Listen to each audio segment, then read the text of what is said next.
britânicos. Era uma vergonha sermos capturados. Embora a guerra tenha acabado, os americanos não sabem como os japoneses vão reagir. A situação era tensa, não dava para saber se eles iam disparar ou não.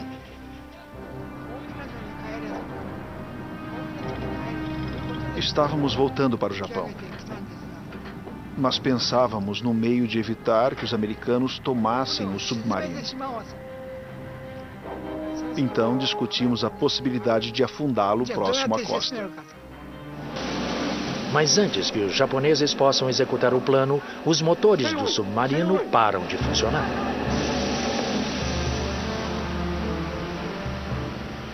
O submarino americano sinaliza para que o I-401 se renda, mas Arizumi se recusa. Várias horas se passam com as armas americanas apontadas para o I-401. Muneo Bando recorda como foi a captura.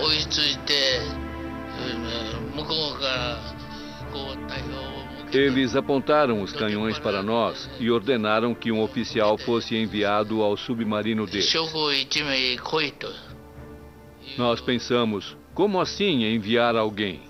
Vocês devem enviar alguém para nos buscar.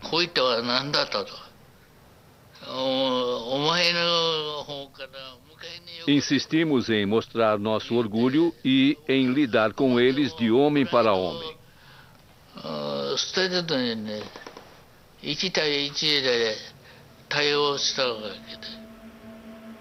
Bando fala um pouco de inglês e é enviado para negociar com os americanos.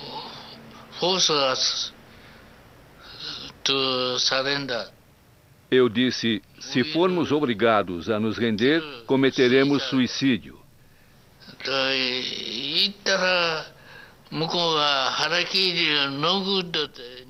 E eles disseram, harakiri não é bom. Eles conheciam o termo harakiri. Tóquio ordena que o I-401 se renda aos americanos. Por fim, Arizumi se curva ao inevitável e a bandeira preta, símbolo naval internacional de rendição, é içada. Mas para o comandante Arizumi, a humilhação da derrota é grande demais. Eu fui tomar um café, tinha acabado de me sentar, quando ouvi um forte estampido. Era o suicídio. O capitão e eu corremos para dentro e vimos que o comandante Arizumi tinha tirado a própria vida. Eu ouvi o capitão dizer, ele finalmente se matou.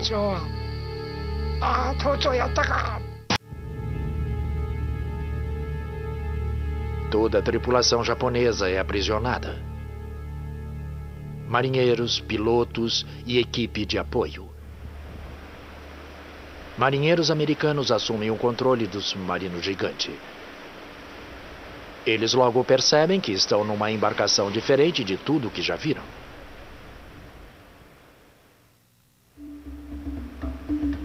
Um dos primeiros americanos a bordo do I-401 é um jovem marinheiro chamado Paul Whitmer. Ele fica impressionado com a estrutura incomum de casco duplo do submarino. Chegamos à sala de máquinas e havia uma porta para um compartimento vizinho. O que está acontecendo aqui? Demos uma olhada e havia outro conjunto de motores lá. Salas de máquinas a bombordo e a estibordo. Descobrimos que eram dois cascos unidos. Dois submarinos, um ao lado do outro. Os japoneses permanecem a bordo com apenas 6 americanos, agora no comando. Cada um de nós tinha uma 45 e um pente extra no bolso. Se tivesse que usar, eu teria usado. Era muito tenso. Ninguém confiava em ninguém. Não sabíamos o que esperar. Podíamos ser rapidamente dominados, porque éramos em número muito inferior. E se eles resolvessem afundar o submarino, não teríamos como sair. Os americanos acorrentam as escotilhas abertas para evitar que os japoneses mergulhem o submarino, levando os marinheiros com eles. Com o passar das horas, as tensões diminuem entre os antigos inimigos. Eles agora têm um objetivo em comum: operar o submarino e levá-lo em segurança a Tóquio. Na sala de máquinas tínhamos de aprender a nos comunicar com os japoneses. Eles tinham que nos ensinar e nós a eles. Precisávamos saber algumas palavras relativas ao motor, as coisas mais básicas. Tentamos estabelecer uma camaradagem e aprender os símbolos e as palavras deles, para saber o que era isso, o que era aquilo.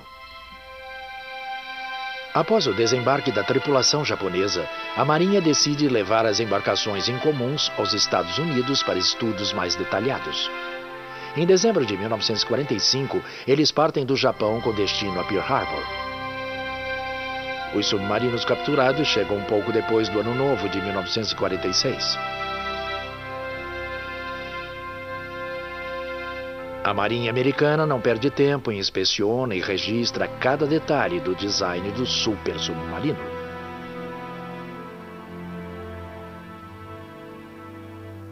Mas em março de 1946, uma nova realidade começa a surgir e os submarinos I-400 mais uma vez são envoltos em segredos. Desta vez são os Estados Unidos que querem escondê-los da União Soviética. Um grande submarino que leva aviões projetado para ataques estratégicos é exatamente o que não queremos que os russos tenham. E era a Guerra Fria. Sim, o início da Guerra Fria. Antes que os russos pudessem enviar uma delegação para inspecionar os submarinos, a Marinha Americana toma uma decisão apressada.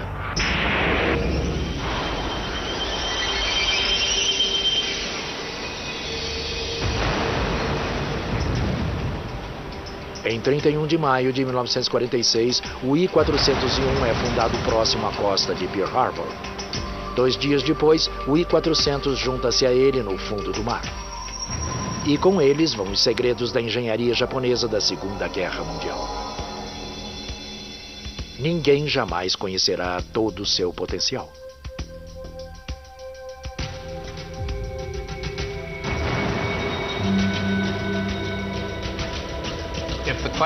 Se a pergunta for, a operação do I-400 teria mudado o curso da Segunda Guerra Mundial?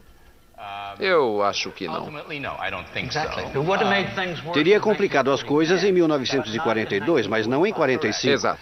E o Japão se rendeu por causa da enorme superioridade material dos Estados Unidos. Os Estados Unidos estavam com disposição e desejo de usar aquele enorme poderio para se vingarem de Pearl Harbor.